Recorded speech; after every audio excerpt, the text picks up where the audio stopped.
सुखनगर विधानसभा में हूँ। सीधा सवाल करते हैं, आम आदमी पार्टी के मदन लाल विधायक जी हैं। अरविंद केजरीवाल 51 दिन बाद जेल से छूट गए हैं, खास बातचीत करते हैं, उनका क्या कहना है? देखिए, दिल्ली में सबको पता है कि इलेक्शन अभी मई के महीने में होना है।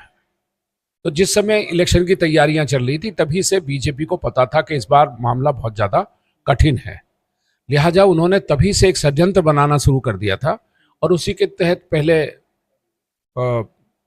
माननीय मनीष सिसोदिया जी को, उसके बाद संजय सिंह जी को और अंत में केजरीवाल जी को गिरफ्तार किया। संजय सिंह जी इस दौरान भी जेल से छोड़ दिए गए और अब बारी थी अरविंद केजरीवाल जी की। 51 दिन के बाद उनकी गिरफ्तारी से बेल मिली है, बाहर आए हैं। अगर आप इस घटनाक्रम को देखें तो इससे साफ साफ पता चलता है कि संजय सिंह जी के मामले में सुप्रीम कोर्ट ने कहा कि उनके खिलाफ कोई ऐसी एविडेंस आज दिन तक नहीं मिली है जिसकी वजह से उन्हें जेल में रखा जाए। इसका मतलब वो सरासर ईडी ने गलत तरीके से उनको गिरफ्तार किया था। और गिरफ्तार के पीछे मंशा क्या थी?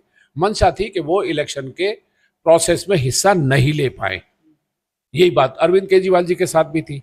उनके खिलाफ भी जब सुप्रीम कोर्ट को कुछ नहीं मिला और ईडी कुछ भी प्रूफ नहीं दिखा पाई, तब सुप्रीम कोर्ट को लगा कि चूंकि उन्होंने अपनी गिरफ्तारी को अवैध बताया है और उस अवैध गिरफ्तारी के मसले को लेकर जो बहस चल रही है उसमें लंबा समय मिलेगा और समय लगेगा, तो सुप्रीम कोर्ट को लगा कि यह ज्यादती होगी कि अगर ऐसे समय किसी चुने हुए मुख्यमंत्री को, जो सिटिंग मुख्यमंत्री हो, उनको जेल में रखा जाए। इसलिए माननीय सुप्रीम कोर्ट ने भी उनको जमानत पे छोड़ दिया है। अगर उनके खिलाफ कुछ भी सुप्रीम कोर्ट को दिखाई देता तो उन्हें जमानत नहीं मिलती। मनीष सिसोदिया जी अभी जेल में है और उनके खिलाफ क्या है कि सुप्रीम कोर्ट ने कहा कुछ बातें उनके हक में, कुछ बातें उनके खिलाफ हैं। तो यहां तो संजय सिंह जी के मामले में कुछ भी खिलाफ नहीं था, अरविंद जी के बारे में कुछ भी खिलाफ नहीं था, तो उनको बेल देनी पड़ी। आज लोगों ने जिस तरीके से अपना मन बनाना शुरू कर रखा है और गिरफ्तारी से तो और ज्यादा उत्तेजित हो गए लोग। संजय सिंह के मामले में कुछ नहीं मिला तो ऐसा कुछ लगता है केजरीवाल जी के उनमें कुछ मिला कि नहीं? ईडी क्या कर रही है? देखिए, आपको मैं बता दूं, ईडी ने लाख जो कोशिश की सुप्रीम कोर्ट को बार बार कन्विंस करने की कि इनका ये किंग पिन है, पूरे के सरगना है, पूरा का पूरा मामला इन्हीं की वजह से है, पर सुप्रीम कोर्ट को ऐसे किसी कागज के बारे में, किसी गवाही के बारे में नहीं पता चला। और हम लोग भी लगातार इस पर विचार कर रहे हैं, देख रहे हैं, पूरी दिल्ली जान रही है, लोग सोशल मीडिया के थ्रू एक एक दिन की जानकारी रखते हैं। आज दिन तक ईडी ने या सीबीआई ने एक भी चीज प्रूफ करके नहीं दिखाई जो ये कह दें कि हाँ माननीय सुप्रीम कोर्ट को इसको कंसीडर करके इनको जेल में रखना चाहिए। जब नहीं दिखाई दी तभी जेल से बाहर आए हैं और आज लोगों में बड़ा जोश है।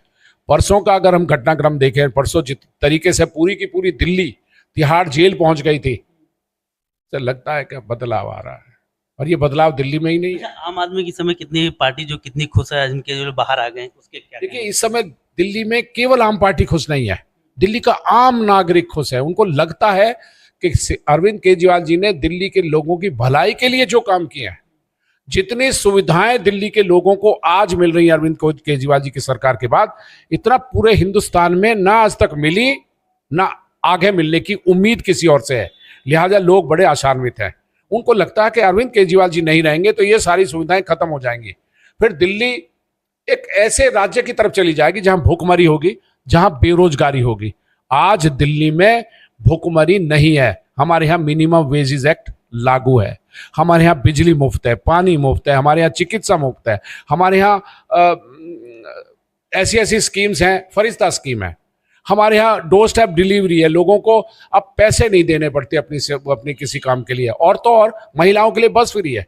ये सारे के सारे पैसे जो बच रहे हैं किसी परिवार के, आप इसको इनकम के रूप में देखिए, ये एक एक्स्ट्रा इनकम है।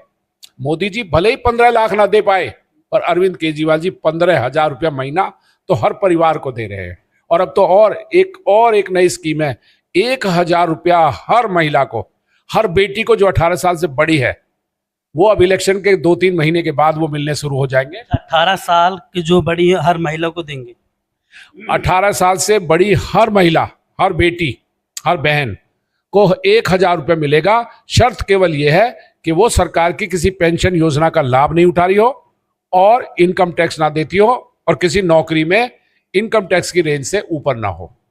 तो आप समझिए 2,000 करोड़ रुपया अरविंद केजरीवाल जी ने अपने बजट का हिस्सा इसके लिए ईयर मार्क किया रखा है। तो आप समझ सकते हैं कि क्या कोई ऐसी सरकार है जो लोगों के इतने भले की काम करे।